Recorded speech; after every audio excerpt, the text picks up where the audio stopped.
Assalamu alaikum wa rahmatullahi wa barakatuh. I had this question twice this week, yesterday and today. Patients with remnant roots. Okay. The question is, can I leave this as long as it's embedded in the gingiva? Okay.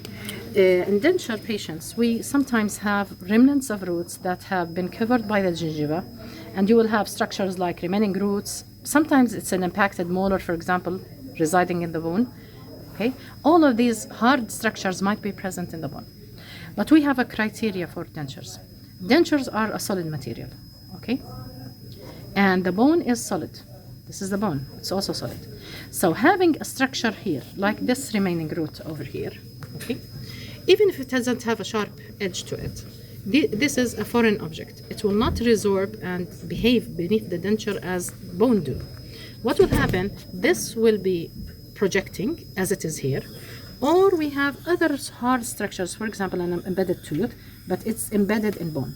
So as long as that bone is there, we have two benefits of having bone over it. First of all, it has the strength to resist the denture compression, okay. Second, the surface is flat, so it's also compressing under the denture without impinging on the gingiva. So this is gingiva or soft tissue, let's say soft tissue, okay? So gingiva or soft tissue, so it's not impinging. Why? The bone is usually flat. While if I have a solid object that is not covered by bone, by time this bone will be resorbing and this will be projecting, as we see here exactly. This is what happened. Yesterday's case, no, it was a root inside, but at the level of the bone. So this is what happens on the long term. The bone will resorb while the tooth preserves its socket area and keeps there, so it projects. What will happen here? Under the pressure of the denture, this is now like this at the moment. For example, this is a case. Even if it was with the bone, later the bone will resorb. This will be projecting, and now when the denture presses on, the soft tissue here will be impinged. This impingement causes trauma for the patient. So if something is inside residing in bone, it's okay to leave it. If something is not closed with bone, healthy bone of course, you have to extract it. Okay, it's a minor surgery, a simple flap, and just remove this. Now say this is the case where we had an impacted tooth. Sometimes it's an impacted 5, for example. It happens, you know, that 5s or 4 lower especially, sometimes they are impacted. So as long as the bone is over them, it's okay to do partials or dentures over them.